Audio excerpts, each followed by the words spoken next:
This is The Other 51. I'm Brian, and this week I'm joined by Alysa Auriemma. Again. My guest this week is, well, basically my co-host at this point, making her record 5th appearance on The Other 51. Alysa Auriemma, welcome back. Hi, it's so great to be here. I can't believe I've been on 5 times. I didn't realize that many times. So a little behind the scenes, what normally happens when I have a guest is somebody writes something great and I want to talk to them, or somebody I admire, or somebody who I know, and I email them and we connect and we set it up. And that's what I did with Alysa the first time. But also she will often have something will happen in the world, and she will tweet at me saying, "Can I come on The Other 51 to rant about blank?" And yes, so that's how we got here today. Yeah, pretty much. So we will get to J.K. Rowling in a little bit. But first of all, we were just talking about, on behalf of A Grateful Nation, thank you to Connecticut and all of you for having your shit together with COVID as of right now. We're not doing too bad in New York, but you guys have got it. You guys have got it down. So thank you for your service. I mean, wear masks, man. That's the main thing. We've had a mandate from the governor. The governor has been really clear. The governance has been incredibly clear on what we're supposed to do. And it's just become the culture here. I mean, I mentioned the other day to a friend, I was at Walgreens getting something and I was in line and I saw a woman walk in and she didn't have her mask on, and she walked in, she took 2 steps forward and she just like stopped dead and she went, I don't have my mask. And she turned around and went back outside to her car. And I was like, that's it, man. Mm-hmm. Like, and I did that about 2 weeks ago. I walked into CVS and I went, I don't have my mask. And I ran back out because there are signs on every single place that I go in Connecticut where it says you need to wear a mask. Mm-hmm. It's either like we strongly encourage you to wear a mask or you are required to wear a mask. Right. And it's just so easy. It lowers your chances of catching this thing by 70%. Mm-hmm. Like, and it's you can get them in cool fabrics. Like, It's fun to like wear, like, I'm probably going to get a Captain America one. Like, it'll be fun to like Naturally. Wear fun, masks and stuff. And I think that it's totally, I think it's cool, And I mean, I've always loved the Winter Soldier and he wears a mask. So I'm good to go. My wife is obsessed with the Mutter Museum in Philadelphia, the museum at the College of Physicians in Philadelphia that has like all the weird body parts and deformities on display. She got one, or I got her one for a donation, and it's a black mask and it says "Spit spreads death." Best mask ever. It's so good. I love that. So, a lot of good things to talk about today. First of all, last time I had you on in October, you were working on your book, and you're trying to get it published and trying to get orders for it. But now you are being published. Congratulations! Thank you so much. So in January, I had the book on Inkshares, which is a site where you can crowd fund different. You can crowdfund your book basically, and it works on pre-orders. So if you hit a certain amount of pre-orders, they'll take it and they'll publish it in a certain deadline. So I hit January and I hadn't reached the threshold for pre-orders, and it was a bummer. But I thought, well, that's all right. I can just go ahead and keep tweaking it and keep working on it, and we'll just see what happens.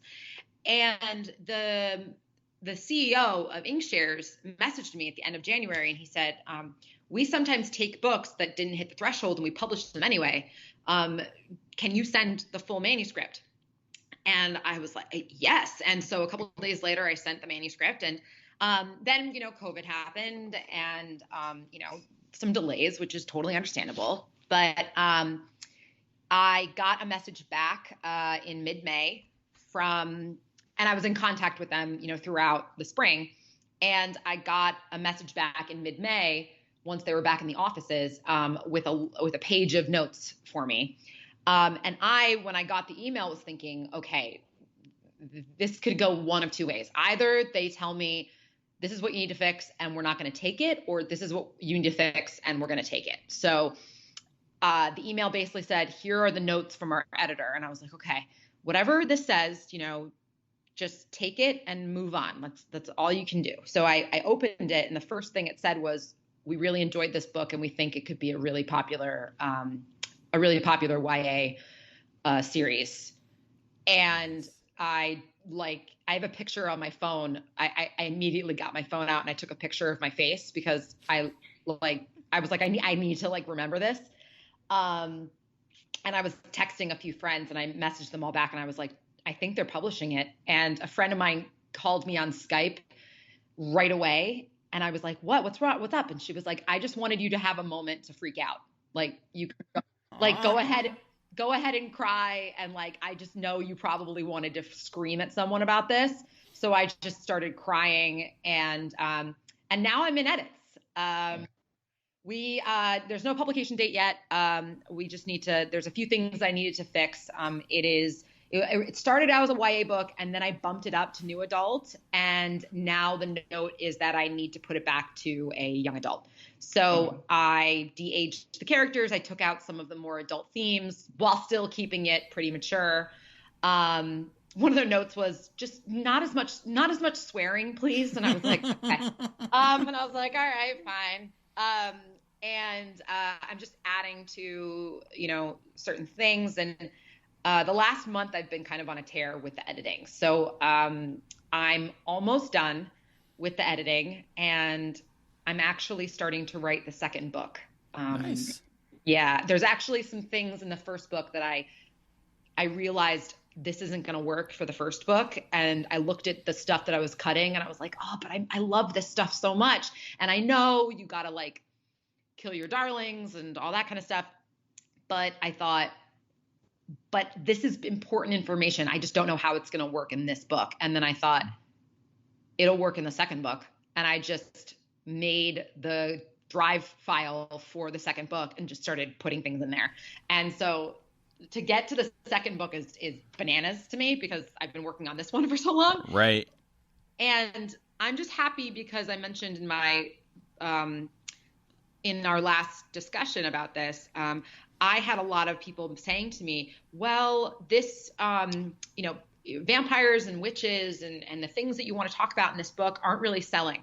And it's so funny, because everything I'm seeing lately on my Goodreads is about witches or vampires or magic or the paranormal, and they're all very LGBTQ. And Nice. So I was like, maybe I'm just, maybe I just was at the wrong time, last year, and now there's a little bit more of a space. So what does the editing process look like? What's it look like kind of procedurally, but also kind of for lack of a better word, emotionally, as you kind of work through this? So what's it like, along with, you said you kind of realized you got a second book and started adding to that, but kind of walk me through, what's the editing process look like? What is it? What are you working through? Is it mostly is it line editing, or is it kind of more thematic stuff?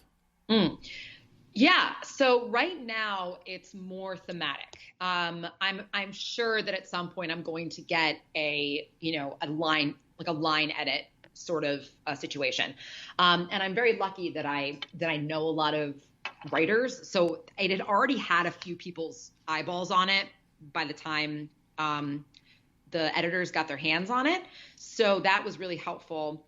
The notes that I got were basically, here are the things that we want more of, and here are the things that we don't need as much of.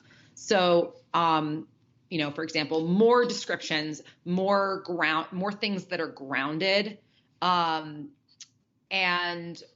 really consider the subtlety and the nuance and the natural human emotion, more of that, rather than, because that first draft is very much like you're operating on instinct, right? You're just trying to get something down.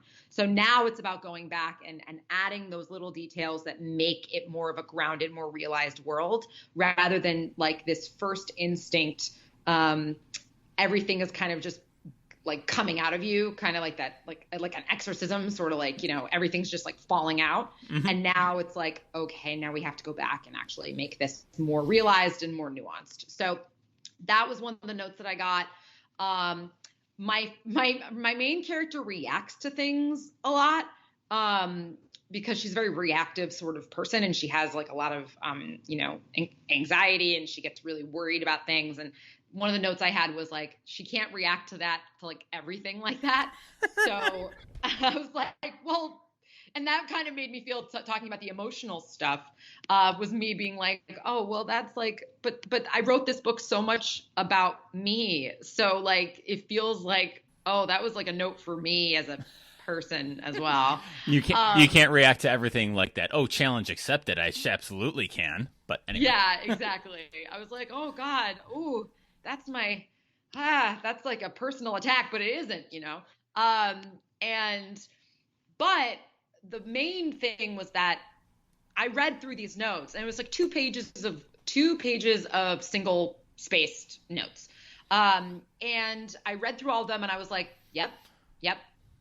These are all notes that I had, that I knew needed to get fixed. The main thing, for me that I'm really thinking about right now is, how can I make this world more something that you can step into and understand from an outsider perspective. I can see it really clearly in my head, but that doesn't mean someone stepping into it's going to be able to see it. And one of the notes I also got was, just be careful it doesn't read like fan fiction. And I found that very funny, because for the last like 3 or 4 years, the long form fiction I've been writing is fan fiction. So in fan fiction, and this is an interesting thing I thought about, was in fan fiction, you don't have to set anything up, because everybody who's reading it knows these characters already. Sure. And you can just focus on how you see the character, how you see different situations. Like, everybody's going to know who Steve Rogers is, who Tony Stark is, who Bucky Barnes is. But they may not know them in this particular situation. So you can add things while you don't have to explain everything to the reader. When you're creating original characters, even if they're characters that you've known in your head for a really long time, you still have to explain, like, this is who they are, this is what they do, without, hitting your reader over the head with it. Right. So that's been something really interesting that I've been thinking about. And also going through this draft and being like, wow, I just totally dropped that plot thread and never went back and picked it up. And that was a question that I got on the edits. They were like, you talk about this one thing and then you never revisited it. And I was like, I swear, I thought I did. And then I went back and I went, oh yeah, I just totally forgot to even do anything with that plot point. So, but the good thing is that I got to go back and adjust it. So now it does fit with something that I bring up later on. So that was really helpful for me. And so right now it's just like, I started from the beginning of the book, and I just have their notes on my desktop, and I just look back, and if there's something in this particular scene or this chapter that like fills in like what they were saying to me on my notes, then I go, yep, okay, how can I make this more in line with what they want? And sometimes it's just a matter of like, this word doesn't fit right, or, I'm using too many, to be words, or I'm using too many adverbs or something like that. And other times it is rewriting whole scenes. And those I write down separately longhand first, just to get away from the computer for a little bit. And then I go back in. So like for this one scene, they were like, why don't you write this from the perspective of this other character? Because the narrative in the book shifts back and forth between 2 characters. And with this one character, this scene kind of just happens and they're watching it. And the editor was like, well, it takes kind of the meat out of the scene if you're just having somebody watch. This other character is participating in this big thing. So why don't you also take us through it from her perspective? And I was like, that makes so much sense. And the main thing right now that I got to do, that I'm not really looking forward to is the ending, because that's the thing that's going to take up a big chunk of my time. but I'm excited to go back and see how I can make it better. So that's good. Isn't that the best when you get a good editor or great notes on something you read? And it's not always like, it's not about getting praise. It's not about saying this is good, but pointing out where it could be better. And it's like, yes, exactly. I totally lost the thread there, or that's what I meant to say, and pointing it out. And like when you get a good editor, and I've worked with some great ones, like that's just the best feeling, isn't it? Yes, it's so good. And I was nervous when I got when I got the edits, because I've had people say to me like, we just don't know if this is going to work, and then they don't really tell me why, or they tell me we don't think vampires like are really popular right now, which is completely wrong. Or they want me to change things that I don't want to change because it would take away from the entire idea of my book. Like the thing that I was the most scared of was my book is very queer. Like the main romance is a female relationship. There's a relationship in the background between a non-binary individual and a Black woman. There's another male relationship. So there's a lot of diversity, just because I wanted to write what I see in the world and reflect, real life in this kind of fantasy world. And I was so scared, mainly because I just heard horror stories from other writers, from other editors that have been like, oh, don't make it as gay, like because people are stupid. But so I was nervous about that. And I didn't get a single note about that. It was just, and the main thing the guy said to me when I wrote back and I said, hey, these notes are great, like I'm excited to get started. He said, we think there was a place in publishing for a high fantasy novel centered around queer non-binary individuals. And I was like, thank you, because I was so, and I remember saying to somebody, I was like, do I need to change it? And my friend, Stephanie was like, you better not change a single character in this book, because that's going to go against everything that you want to do with this book. And I was like, yeah, you're right. But it's that fear of like, what if it doesn't get accepted? And that kind of, that opens up a whole other bucket of worms about like people who don't want to be, who need to hide parts of themselves because they're worried about being rejected by the main, by the system or something like that. But it just shows you that if you find the right people and the right editors and the right people that believe in your project, it changes everything, because they didn't say anything about that. They were like, go for it. They were like, literally the only issue we have with these relationships in your book is that they were like, there's too much swearing and it's a little too sexy to be a YA book. And I was like, well, Sarah J. Maas writes sex scenes all the time. And they were like, yeah, but her books are like, she started out in YA and then she went to teen and now she's an adult. So she worked her way up. And I was like, and she's like, it's that idea of growing with your fans. And I was like, oh, okay, that makes sense. And, Sarah J. Maas, her books are so popular. But the issue I've always had with her books is that they're very white and they're very straight. And I've been trying to sell these books as like Sarah J. Maas books, but like with the diversity that she kind of like puts in diversity, like, oh, here you go. And I want it to be there from the get-go. And I'm not ragging on Sarah J. Maas. I love her books, but it's something I observed when I was reading her most recent couple of books. Like, okay, these are just kind of like, surprise, there's diversity. And it's like, no, I want that to be always there. That's like, and that's not like the purpose of the book. It's just, that's who they are. Right. So it's great that they were able to see that. That is excellent. And before we get to the other main topic, you have a podcast starting up very soon. I do. Yeah. All right. Tell us about it. Okay. So it's called Brides of Frankenstein. And I can't take credit for that. I think my co-host came up with that.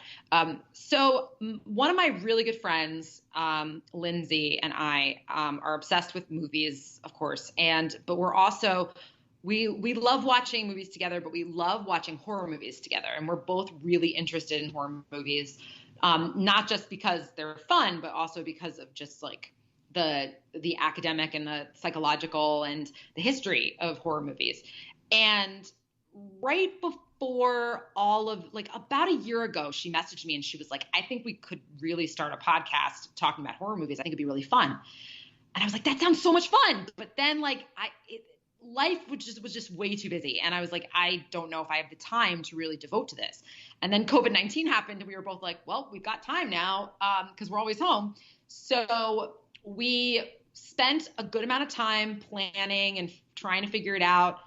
And once Massachusetts and Connecticut kind of relaxed their travel guidelines about 2 or 3 weeks ago, I went to her house in Massachusetts, and we sat down and we watched the original and the remake of Suspiria, and we talked about it and we made notes. And yeah, so it's coming out very soon. We're going to be recording our first major episode tomorrow night. It's going to be about those two films, and the podcast is generally two girls talking about horror movies in a way that hopefully is funny and observational. We have just very, very high opinions, and we just like making each other laugh. And I've known her for like 16 years or so, and we're both major nerds, and it's just super, super fun. And I think the episode after that is going to be on Evil Dead. Nice. I'm not quite, we're still trying to figure that out. Yeah, so we recorded an episode last weekend where we just kind of introduce ourselves and we talk about what this is and what scares us in horror movies, what we love about scary movies, and some of the things to expect as we go forward. And I'm so excited because I've been wanting to start a podcast for a really long time. I was joking around with my boyfriend that we should start one, but it would just be us making fun of each other the entire time. So I don't know if it would be like educational or anything.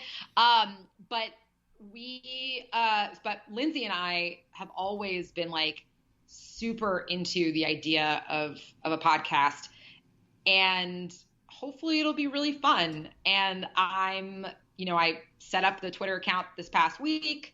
We're probably going to set up an Instagram and an email as well. And hopefully it'll be a good time. And if it blows up in our faces, we'll just stop.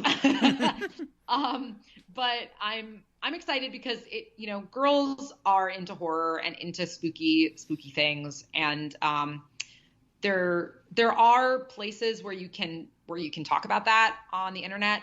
There are podcasts that discuss that, but I really hope that we add something a little different to that podcast space, and hopefully it'll be fun for everyone. And it's just an opportunity for everyone to see to hear what I'm thinking about certain things outside of Twitter. Like everybody hears me on, or like who follows me on Twitter, they might wonder what I'm like in real life. And it's not really that far off from how I come across online. And it's just a little louder. So it'll just be, and I apologize in advance. I mean, the profile of, so it's on Twitter at FrankenbridePod. And the profile says a podcast that looks at horror movies, old and new, from a female identifying perspective, expect yelling. Yeah. And it says Brides of Frankenstein is hosted by two actual human women and best friends who are here, queer, and love being freaked the F out. Let's get ooky spooky. Very nice. Brides of Frankenstein is a feminist horror film podcast where we look at horror movies of all stripes and quality and either worship at their feet or tear them apart for lulz. So, yeah. So there will be many lulz and lots of yelling about things. And I'm super psyched to talk about Suspiria because those movies are so good. And I have opinions about the first one. It's a classic, but it's not very good. So I'm excited to just make immediate enemies with everyone. I mean, that's the goal of every podcaster, is to make immediate enemies. So, yep, 100%. All right. So, J.K. Rowling, the reason you messaged me about being back on here, So, I mean, I can just go get a cup of coffee and let you go, but I guess let's start off, and this can get into a whole discussion a little bit about cancel culture and air quotes around that and everything. But since you're someone who knows this space very well and writes about it and reads about it and thinks about it, can you give everyone a summary of what J.K. Rowling is doing and why she's making so many people mad? Okay. So J.K. Rowling, obviously Harry Potter, also writes the Robert Galbraith books. She is very important to the to children's literature. She's very important to literature. I mean, obviously, it is not a. I'm not critiquing her work, although there is a crap load to critique in Harry Potter and in the Silkworm series. I mean, in a lot of different ways. But lately, so J.K. Rowling has a history of liking tweets on Twitter that are transphobic. And she puts it in the argument of like, it's not that I'm transphobic, it's that I'm pro women, and which makes no sense. So she has come out in a lot of different situations to stand with just people who feel that people are discriminating against women, and it's an idea of like it's completely transphobic. So there was a situation in, I believe it was London, where this woman, Maya Forstater, lost her job for transphobic tweets. And she took her case to an employment tribunal, asking the judge to rule on whether a philosophical belief that sex is determined by biology is protected in law. And the judge ruled that it wasn't. So she was, still fired for transphobic beliefs. So J.K. Rowling tweeted her support of Maya Forstater, and, basically also tweeted about like basically tweeting her support of someone who is espousing transphobic opinions. So, it's just, I just hate it. I hate it so much. My boyfriend's going to listen to this and laugh so hard, because he always tells me that when I'm trying to say something and I feel not uncomfortable, but like if I'm and not even like emotional, but like if I'm feeling a certain type of way about something, it's hard for me to make words. So like I'll stop. I'll be like, like I just won't be able to speak. And he's always like, use your words. Come on. So he's probably gonna listen to this and be like, oh my God. So she argued last month that, woman should remain a biological category.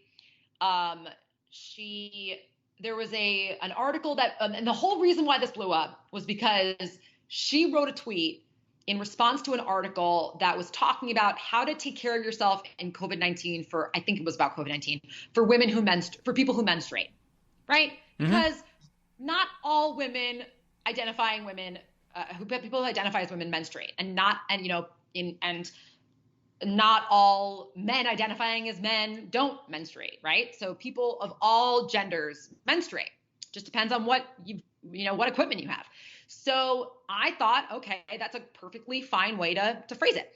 And J.K. Rowling wrote like, oh, I wonder what word that could be. Is it wah, wah, wah, wah, wah, or like whatever, like basically saying like, well, why didn't you say woman?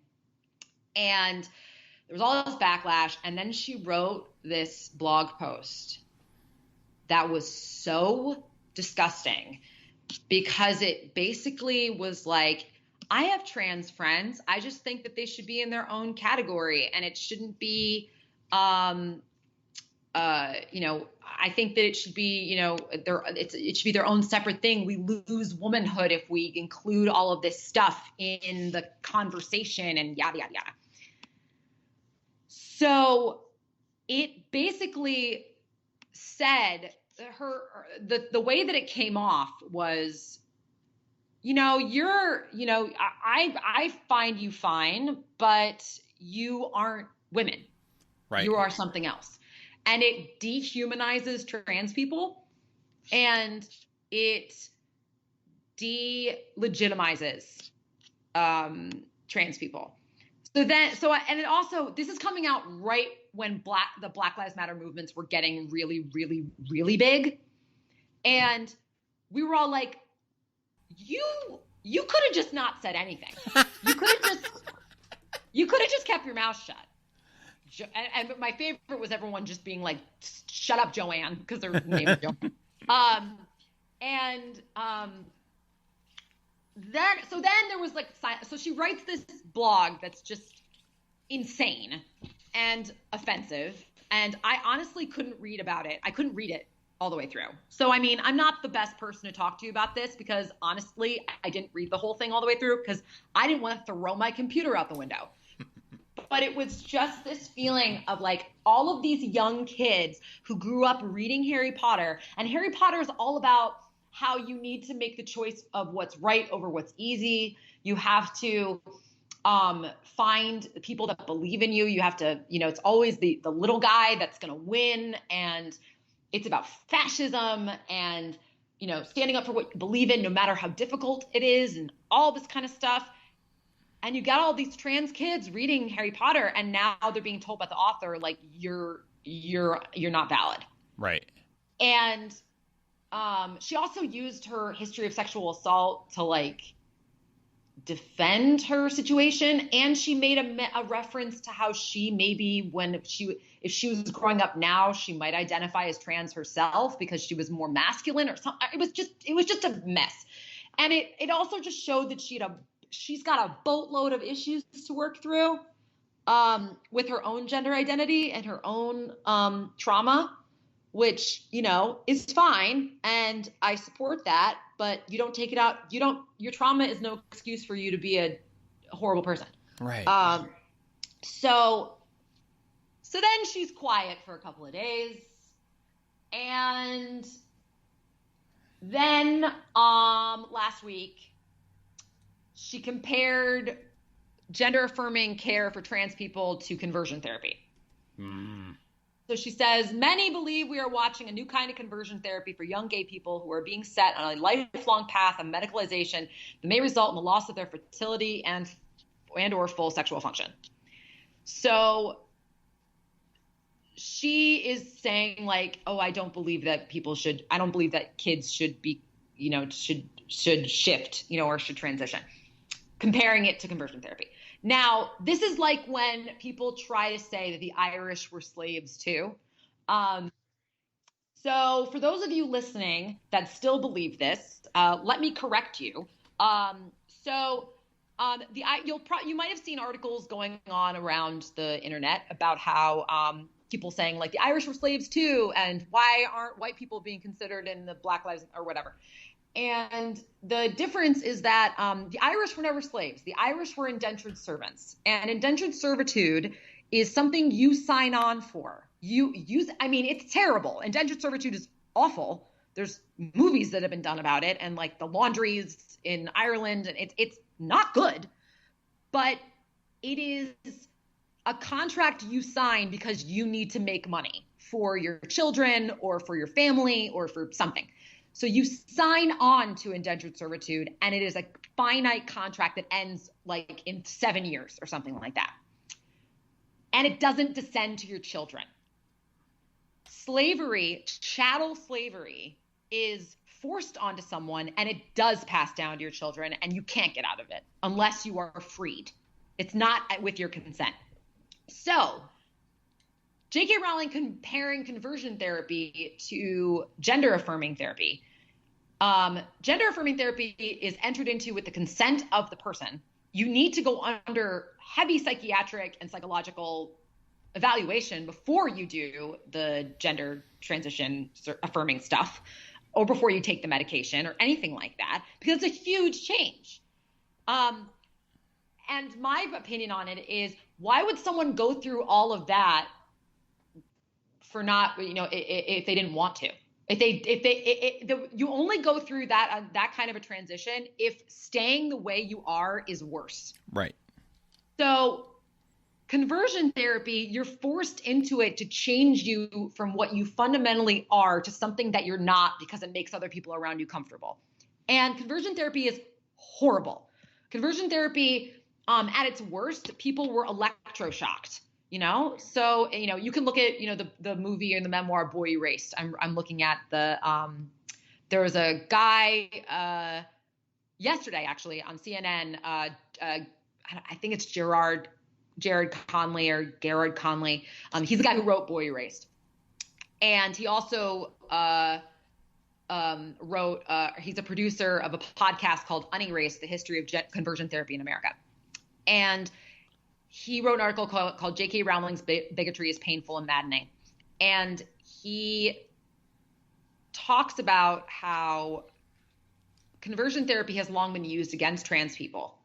And it has historically targeted trans people at a higher rate than any other member of the LGBTQ spectrum. 13.5% of transgender people in the United States at some point were exposed to or suggested or had conversion therapy. Whereas gender affirming treatment, you enter into it with the idea of, this is going to help me feel more like me. And again, you need to be evaluated before you even do it. So, and there's kids killing themselves about this. There are, the trans suicide rate is so much higher. And also, here's the other thing. Rowling is completely conflating gender identity with sexual orientation. Right. And they're not the same thing. And that's something that really blows people's minds. They're like, wait, but if you're trans, aren't you now gay? And it's like, no, absolutely not. If you are a man, if you are a assigned male at birth person that transitions into female, you can still be attracted to women. It doesn't matter what your gender identity is. You might identify then as a lesbian.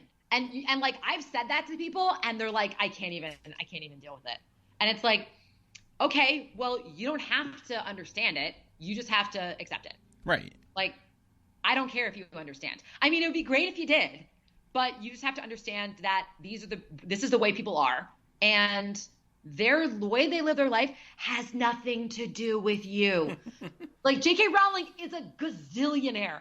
Why does she need to do this? And it's like when you have all these rich people that are like, I think I'm going to just say something awful about Black people now. And it's like, why? You have billions of dollars. You live in a castle. Why do you need to do this? And I just needed, thank you for having me on here. I just needed to scream about this. And I have a friend who's really into Harry Potter. And this year she kind of figured out that her sexuality is much further along into the gay spectrum than it was the other way. And she, read the article and she was furious because she was like, I don't understand why somebody would give this much of a crap about who I am. Mm-hmm. And because it's none of your business. It doesn't have anything to, are we coming into your house and burning your furniture? No. No. We're not doing anything. And you're just going to keep going, writing your books, blah, blah, blah. And it's funny because she's always, and here's the interesting thing. She's always talking about, well, I'm concerned about women. But it's you had to sell your book under the name J.K. You had to sell your book under the name J.K. Rowling because you were told by your publisher that your name, Joanne, would not sell books. You would not sell books under a female identifying name. So you of all people know how gender works in this world and how gender identity works in this world. So maybe she's just super invested in being, in women's issues because of that. And sure, that's fine. You can be invested in women and be invested in all women, Right. Like I'm invested in women who identify as women and, obviously non-binary people and gender fluid people, of course. But when it comes to like a woman's issue, it is a trans woman's issue because trans women are women. But I will say that it's really been interesting to see the people that have come out of the woodwork to either really make me happy that they're like denouncing this or like because they're standing with it. I loved Daniel Radcliffe choosing the Trevor Project website to make his statement. I thought that was wonderful. I know that Emma Watson made a statement. I know that Rupert Grint made a statement. And Daniel Radcliffe didn't have to. He knows what side his bread is buttered on. Like he's Harry Potter. Right. So the fact that he came out and said like, listen, like Jo is a friend of mine, but she's wrong. I was like, obviously also he's not tied to that giant industrial complex that is Harry Potter anymore. Really? He probably is, but he's also an adult and he can say whatever he wants. And my favorite thing though was the whole Stephen King thing that happened. Because Stephen King sent a tweet out about something. It was something about an argument that J.K. Rowling said something and Stephen King retweeted it or something. And J.K. Rowling came out and was like, oh my God, I'm so happy that he, is on our side and blah, blah, blah. And somebody tweeted at Stephen King and was like, hold on, like, I just need to know, like, what is your opinion on trans people? Because you know that J.K. Rowling has been saying these things and we just need to know, like, what side of this you're on. And he wrote, that's not, that doesn't matter. Trans women are women. That's what I've always believed. And I was like, okay, great. And then J.K. Rowling deleted her tweet complimenting Stephen King and like deleted all of her tweets mentioning Stephen King. And I'm like, you bitter old lady. Like what? Like you are that pressed about this? You're that pressed that, and also Stephen King, Stephen King never named Stephen King's got issues in his books too. But the other thing that was popping up was, and we talked about this on Twitter, was the whole she'll do things that are so good in Harry Potter and then she immediately undercuts it. So the discussion of, I think that there are very few people that talk about what it feels like to have depression the way as well as J.K. Rowling does when she describes how the Dementors make you feel. 100%. That numbness, that feeling of emptiness, the not feeling anything, like the wanting to fade away, like that is so good and it is so perfect. And then she undercuts it by saying, well, it helps you if you eat chocolate and you the whole thing with the boggart, like think of something that's funny. Think happy thoughts. Sure. It helps you when you're in a little bit of like a bummer or like a depressive episode to like, focus on something good. But if you can't tell that to somebody who has depression, it doesn't work. I believe she's also anti-medication for depression, for mental illness as well. She came out the other day and she liked a tweet that was basically saying that if you take medication for mental illness that you're lazy. And I was like, okay, we're done. We are so done. Like you are just trying to double down on being the worst human. And we have so many people competing for worst human. You didn't need to put your hat in the ring, but I guess you really wanted to. And it's just so sad because I love Harry Potter. I have all of the books. I read all of them again a few summers ago for the first time in a while, and they really hold up. There's issues with it, but they really do hold up. And my dad reads her Galbraith books and loves them. it's also really interesting that she sold those books under a male name and they weren't doing very well. And then she said that, and then she revealed that it was her, and then they sold like crazy. Like they weren't getting reviewed very well. Like they were just like, yeah, it's okay. It's just like they're good books, but nothing special. And then she revealed that she was writing them, and then bam. Right. Like she knows how to market. She knows how to draw attention back to herself. And I wonder if she's coming out with a book soon. I wouldn't be surprised if she was. Just to like draw attention to herself. In a way, it would not surprise me even a little bit. Okay, she came out with Lethal Weapon. Yeah, she's coming out with a book called Troubled Blood, Galbraith's book, and it's coming out. It's coming out in September. There it is. Yep. So she's like Kanye. She like puts her face out there, and then she's like, and now I've got an album, and it's like, oh, I know what you're doing. It's getting all the attention on you, and then you come out with some sort of thing for us to consume, and it's like, okay, I got you. Yeah. The depression thing. I had that realization after I saw a couple of the tweets this weekend. I think I had it in the shower. It was that moment of, she does so good at the wait a minute. Wait a minute. The cure for depression is to think happy thoughts. And if you don't think of a strong enough happy thought, it's your fault. You need to think of a stronger, happier thought. The only bad thing I will ever say about Remus Lupin, and that's not even his fault, that's the world he has been thrust upon. And I come back to, like, I think of something Mike Birbiglia has said in his comedy a lot. What I should have said was nothing. Like, she doesn't need to, like, she has eternal life. She wrote this great thing. Problematic as it is in parts, it's still amazing, and it's still wonderful stories, and it brings so much joy to so many people. Casey McQuiston said it best. Like, if I did that, I would be on a spaceship made of cake. I would not be, like, tweeting about anything. But anyway, so, that's great. That's so good. So the drill. What's the best thing you've read lately? Right now I am reading, I'm reading the book, Spinning Silver by Naomi Novik, and it's good. It's not, there's just a lot going on. There's a lot of different, it's just taking a while to like get into it. It's a retelling of Rumpelstiltskin, and it's told from this kind of fantastical perspective, but the lead character is Jewish because of the idea of the moneylender. It's interesting. It's very well written. But it's just taking I'm on page like 40, and I'm like, okay, when's it gonna start? When's the stuff happening? And I've also been reading a lot of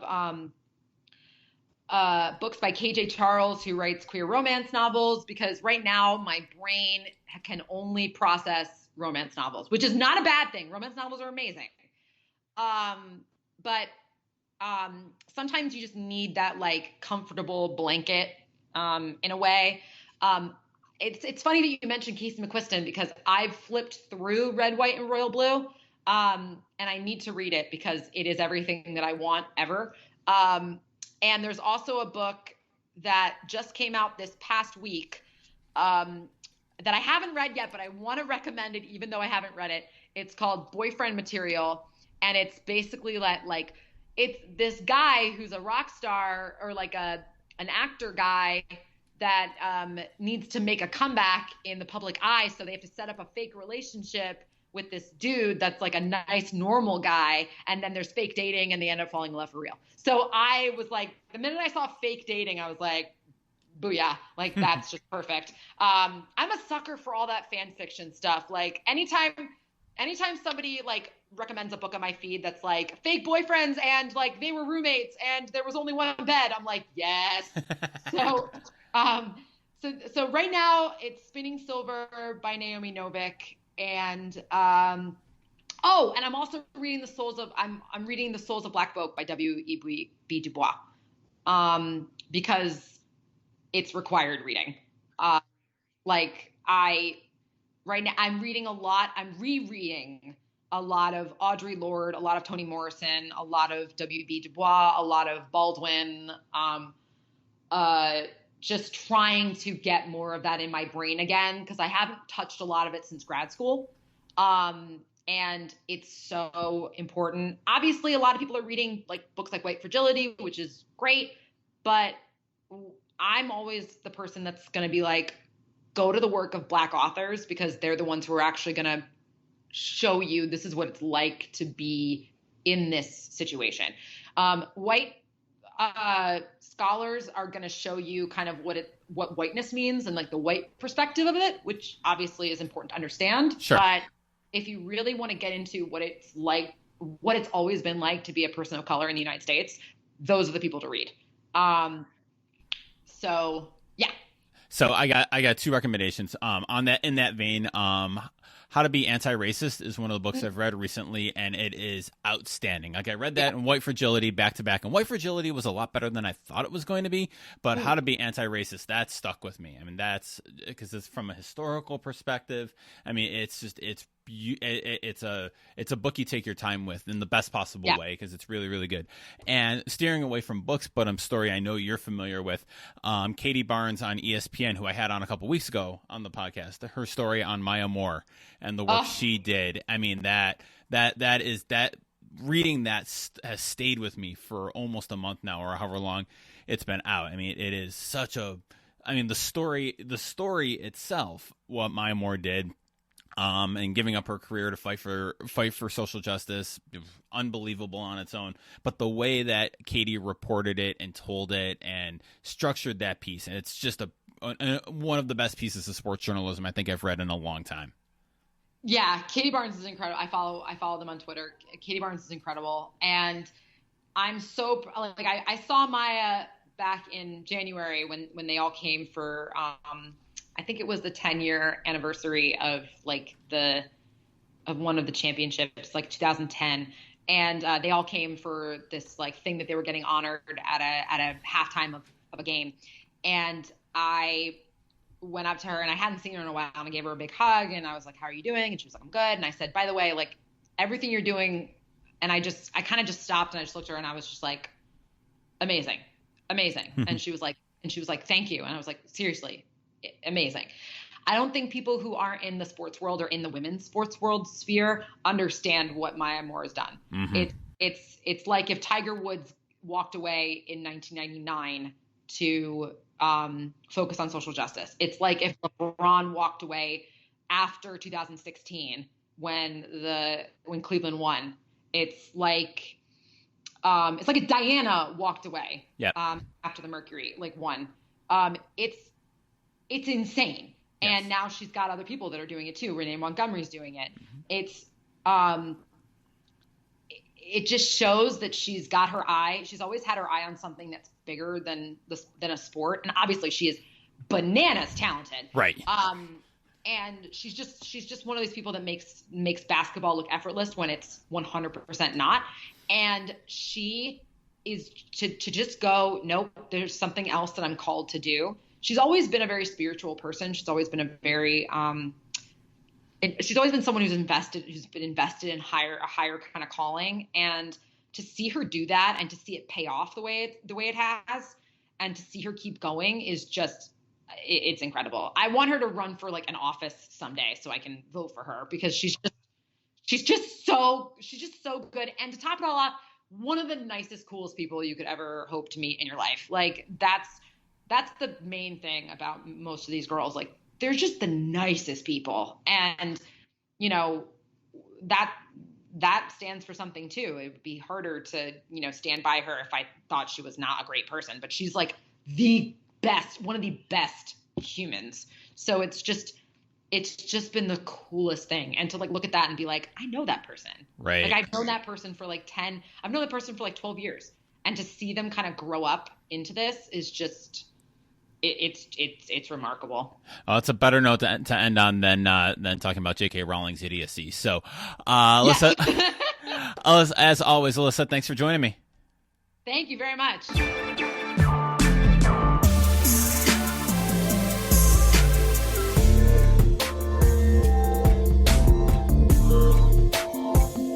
Thanks for listening to The Other 51. Show notes for this and all of our episodes can be found at sportsmediaguide.com by clicking on the Other 51 tab.